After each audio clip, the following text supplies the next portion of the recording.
Olá, meus queridos, estamos de volta. Então, ainda dentro da continuidade do defeito do serviço, como nós vimos, nós temos também no parágrafo 3º as hipóteses de exclusão desse dever de responsabilidade por defeito do serviço, também chamado fato do serviço. Então, sempre você vai vincular fato com defeito, defeito com problema de segurança que atinge diretamente ou reflexamente o consumidor.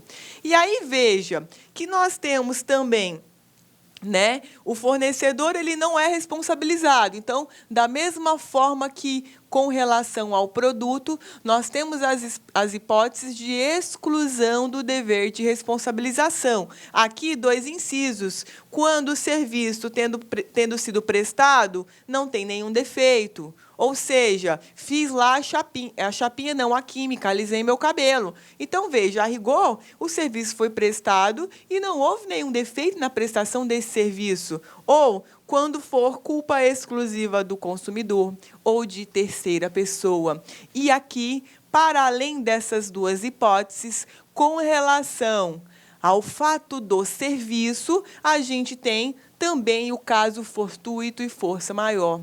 Aqui, da mesma forma, nós temos exclusão da responsabilidade quando o fortuito ele é externo. Fortuito interno, assim como no caso do defeito ou fato do produto, aqui no defeito ou fato do serviço também vai existir o dever de indenizar.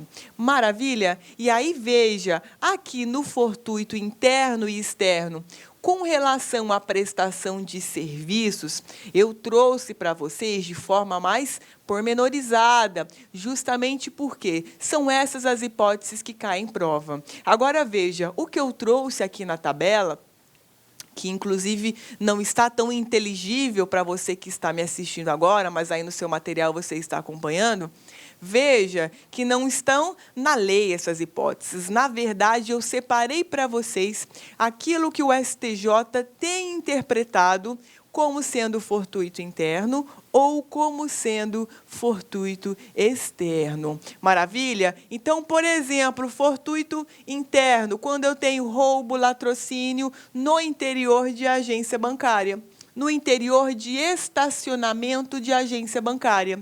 Também é fortuito interno e, portanto, existe o dever de indenizar. Roubo de talão de cheque durante transporte por empresa contratada pelo banco. Igualmente, quando eu tenho fraude e crime praticado por terceiro dentro de operações bancárias. Então, por exemplo, eu clonei a sua conta corrente, ou eu clonei o seu cartão de crédito e trouxe prejuízos para você. Ora, a instituição bancária, ela é responsável por ressarcir os seus danos. Por quê? Porque isso, né, a instituição bancária não ter um sistema de segurança capaz de proteger os seus dados bancários, então, veja, refletiu dentro da atividade desempenhada pela instituição bancária essa falha na prestação do serviço. Então, também há responsabilidade. Também, se eu tenho roubo no interior de agência dos Correios, na qual é oferecido o serviço de banco postal. Também, roubo no interior de estacionamento de mercado ou de shopping center. Tudo isso é fortuito interno, ou seja, o shopping center ele não pode prever quando alguma pessoa vai lá roubar o seu cliente. Veja que isso é um caso fortuito, não foi o shopping quem deu causa, mas o shopping é responsável pela segurança do estabelecimento, portanto, ele tem que te indenizar. Perfeito? E também, danos sofridos por passageiros de transporte coletivo em razão de acidente de trânsito. Então, veja, você está lá no ônibus, houve um acidente, você se feriu. Mas o motorista, ele não teve culpa alguma. Na verdade, veio um carro louco, desgovernado e bateu no ônibus. Veja, nesse caso, a responsabilidade ela é objetiva da empresa transportadora de ônibus. Por quê? Embora esse tenha sido um evento fortuito, está dentro do desdobramento da atividade de transporte, do serviço de transporte que ela lhe presta, portanto, ela vai sim ter que te indenizar. Agora, é claro, a empresa transportadora indenizou você, essa empresa transportadora, ela pode ir buscar do condutor do veículo o ressarcimento daquilo que ela te pagou. Mas você, passageiro, não tem ligação nenhuma com relação a esse condutor. Basta que você acione a empresa que você já será ressarcido. Perfeito? Agora, por outro lado, nós temos os fortuitos externos, ou seja, circunstâncias inesperadas com relação ao fornecedor e que estão fora do desdobramento dessa prestação de serviço. São elas: roubo em estacionamento particular e desvinculado da agência bancária. Então, se eu vou em um estacionamento privado ao lado do banco e existe um roubo lá nesse estacionamento, o banco ele não é responsável. Então, veja, estacionamento do banco é do banco, então o banco responde. Não é do banco, o banco não responde porque é fortuito externo. Perfeito? Também é fortuito externo. Roubo no interior de ônibus, roubo de carro conduzido por manobrista de restaurante, roubo em estação de metrô, arremesso de pedra de fora do trem causando lesões em passageiros e bala perdida que atinge passageiro de ônibus. Todas essas hipóteses, a empresa ou a instituição bancária, elas não vão ser responsabilizadas civilmente. Tudo bem? Então, veja. Isso aqui, para a prova CESP, você tem que memorizar, porque são entendimentos dos tribunais superiores e isso que nós estamos conversando não está na lei. Perfeito? Agora, veja, ainda com relação à responsabilidade civil, por fato ou defeito do serviço, nós vimos que a regra na aula passada é responsabilidade objetiva, mas nós temos a exceção que é com relação aos profissionais liberais. Então, a responsabilização deles, ela é subjetiva. Então, veja, é uma exceção à responsabilidade objetiva, tendo em vista que, com relação aos profissionais liberais, é necessária a comprovação da culpa nos termos do parágrafo 4º. Então, veja, a responsabilidade pessoal dos profissionais liberais será apurada mediante a verificação de culpa. Tudo bem? E aí, quando a gente conversa sobre a responsabilidade dos profissionais liberais, a gente tem que entender que dentro desse universo de prestação de serviços, nós temos dois tipos de obrigações básicas, que são as obrigações de meio e que são as obrigações de resultado. Nas obrigações de meio, veja, o profissional ele vai dizer, olha, nós vamos tentar fazer de tudo, mas eu não consigo garantir para você um resultado. Então, por exemplo, você vai no escritório de advocacia, você tem uma causa, um problema que você quer resolver. O advogado ele vai dizer para você, olha, tudo que eu puder fazer, eu vou fazer, mas eu não garanto a vitória. Por quê? O trabalho, a atividade desempenhada por ele é uma obrigação de meio, ele não tem uma obrigação de sagrar-se vencedor. Agora, por outro lado, se você procura um cirurgião plástico, e aí você diz, olha, eu quero fazer meu peito e eu quero que meu peito fique bom, fique desse jeito. Veja, nesse caso, a obrigação deste profissional liberal, ela é uma obrigação de resultado, porque você vai lá para ficar com o peito bonito, ficar o peito do jeito que você quer. Então, veja que ele se compromete com a entrega desse resultado. Então, acima de tudo, antes de discutir qual vai ser a responsabilidade desse profissional liberal, primeiro a gente tem que identificar se é uma obrigação de meio ou se é uma obrigação de resultado. Agora, é claro, existem médicos que estão ali desempenhando obrigação de meio, que não é o caso da vertente de procedimentos plásticos e estéticos, tá? Então, por exemplo, a pessoa está lá, teve um infarto, então o cardiologista ele vai tentar reviver a vítima. Bom, isso é obrigação de meio. Ele não tem como garantir que a pessoa não vai morrer. Então, dentro do universo da medicina, nós temos que separar bem a questão da atividade desempenhada pelo médico. Se é uma atividade trabalhada com fins estéticos, isso é obrigação de resultado. Se é atividade médica voltada para saúde, integridade física, vida, isso é obrigação de meio. Tudo bem? Então, ele não será responsabilizado se, porventura, a pessoa chegou com um ataque cardíaco lá no plantão dele e ele não conseguiu reviver e a pessoa morreu. Veja que ali ele não tinha nenhum compromisso de obrigação, dizer, não, sempre que eu atender aqui pessoas nesse estado eu vou fazer com que elas vivam. Então, dentro desse universo médico, a gente tem que saber diferenciar essas obrigações, que a gente vai ver daqui a pouco que tem reflexo. Então, veja, na obrigação de meio, portanto, o fornecedor ele se compromete a empregar todos os esforços possíveis para entregar o resultado, mas esse resultado ele não é garantido. Diante de um contrato de meio, portanto, cabe ao consumidor provar a culpa do fornecedor quando o resultado não for alcançado. Ou seja, contratei o advogado, perdi a causa, a culpa é dele? Depende. Para você tentar ali constatar que ele tem que te pagar, que ele vai ser responsabilizado civilmente, você vai ter que dizer, olha, o meu advogado, ele perdeu o prazo, por isso que eu perdi. Então, veja que dentro do universo das obrigações de meio, se porventura o consumidor ele fica insatisfeito com a prestação daquele serviço, mas ele consegue demonstrar que a insatisfação dele se deu porque o fornecedor do serviço agiu com culpa, aí tudo bem. Aí, nesse caso, vai haver um dever de indenizar. Então, contratei o advogado, perdi a causa. Mas é porque meu advogado não obedeceu aos prazos. Ele não interpôs recurso, ele não trabalhou no meu processo, ele me enganou no processo. Bom, aí tudo bem. Aí, nesse caso, você, consumidora, ou consumidor, vai demonstrar a culpa do advogado. E, a partir daí, acioná-lo para ganhar uma responsabilidade civil, porque você vai demonstrar a conduta, resultado, nexo e dano. E culpa, que é o quinto elemento.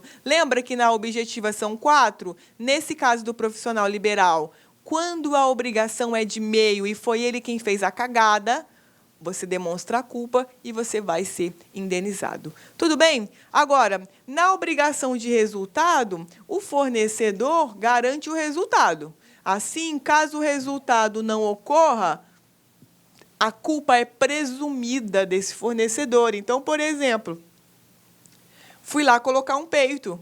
O peito ficou mal colocado. Bom, presume-se que houve culpa do médico cirurgião, porque ele se comprometeu a fazer um peito bom para mim.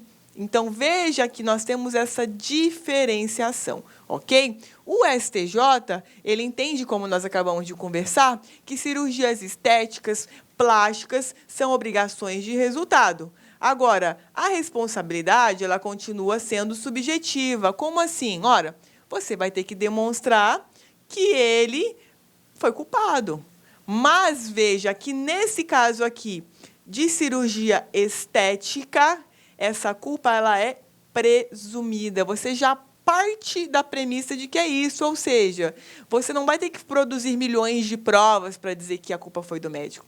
Na verdade, é ele quem vai ter que provar na defesa dele que ele fez tudo o que estava ao alcance dele dentro da medicina para o seu peito ficar bom, e aí deu uma rejeição sua, ou alguma coisa sua ocasionou ali a insatisfação pelo peito. Tudo bem?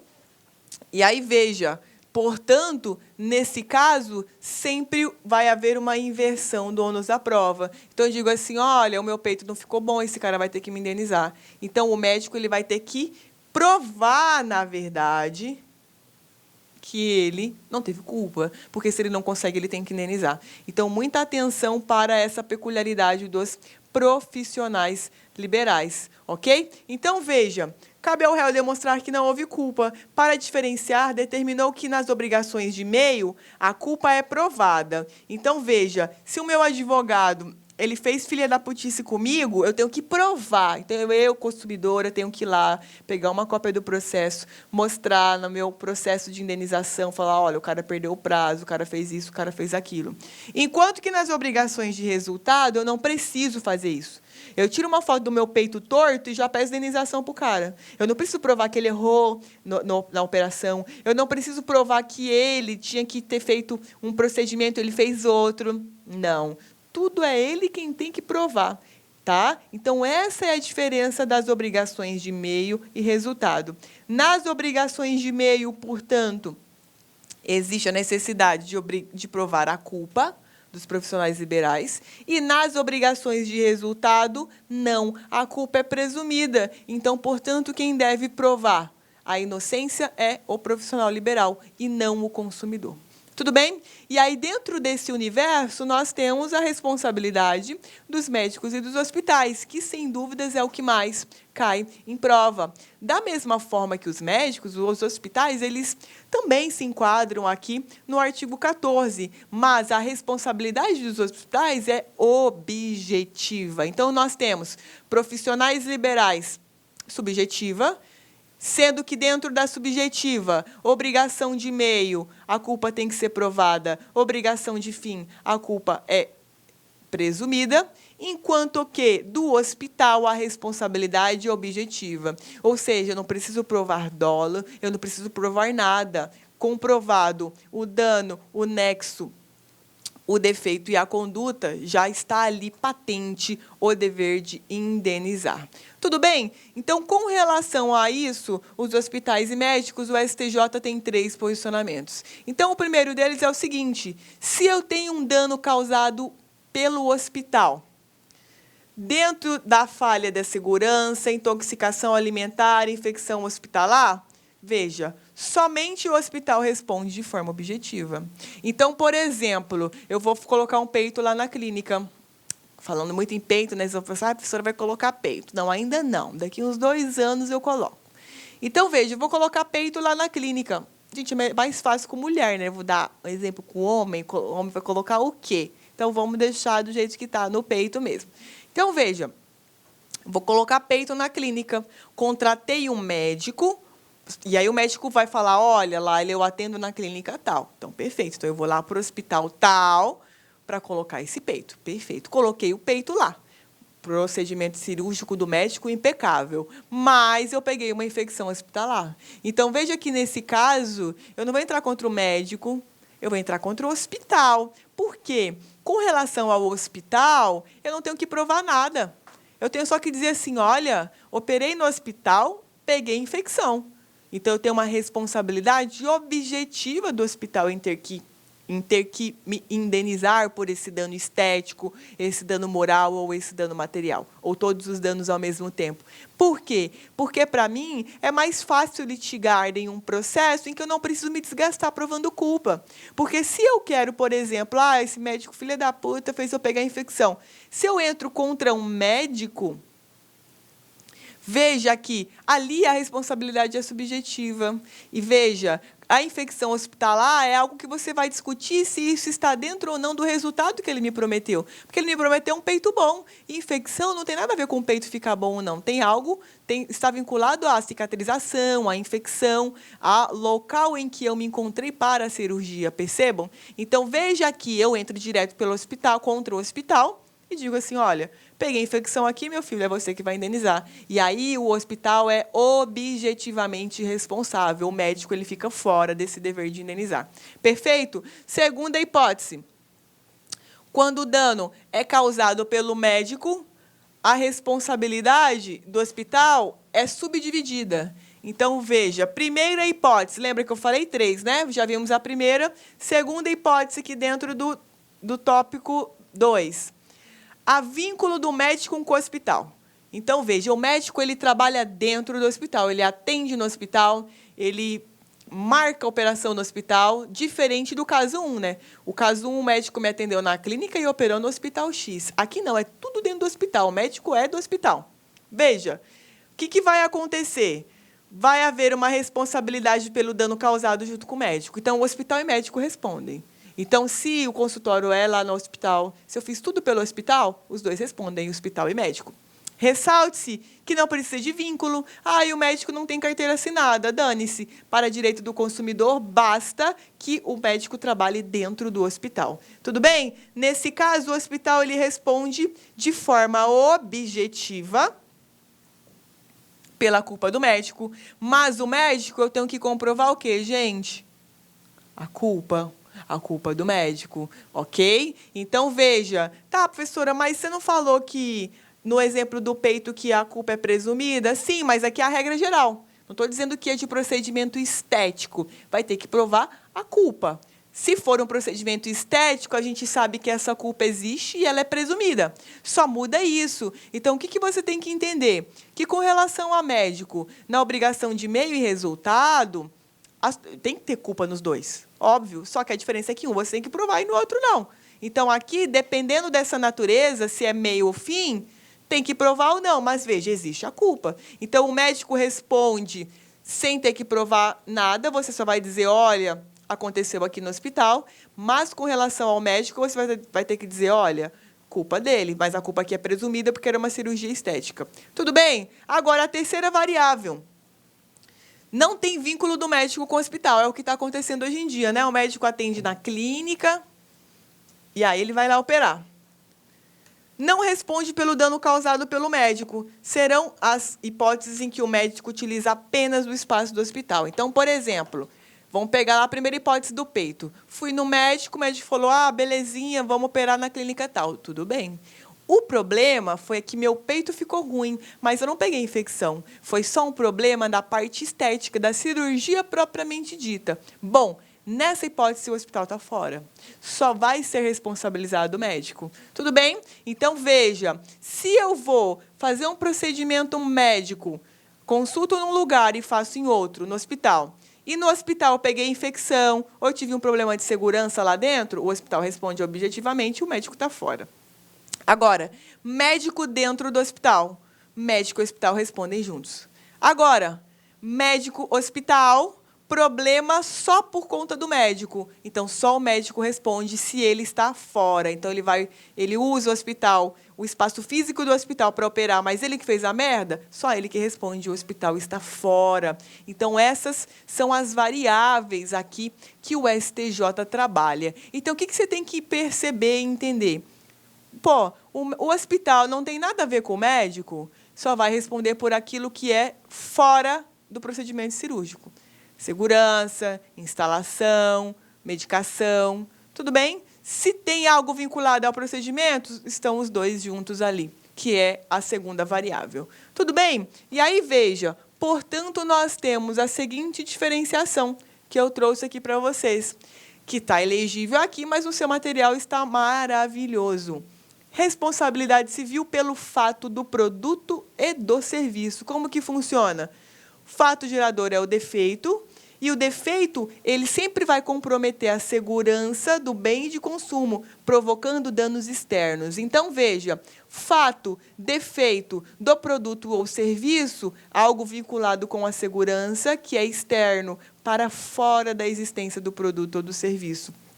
Enquanto que o fato gerador do vício, que a gente vai ver daqui a pouquinho, veja, ele fica circunscrito ao produto ou serviço em si. O problema é dentro dele, é dentro do produto e dentro da prestação do serviço. E ele interfere na qualidade ou na economicidade do bem. Trabalha com a questão econômica. Tudo bem? Então, veja, quando a gente trabalha a responsabilidade civil pelo fato do produto ou serviço, também chamado defeito do produto ou serviço, segurança, aspecto físico-psíquico do consumidor é atingido. Na próxima aula, na próxima parte, a gente vai ver vício do produto ou serviço. O que é atingido? Grana, o bolso do consumidor é quem é impactado por esse vício. Maravilha? Dá uma seguradinha que a gente já volta daqui a pouco.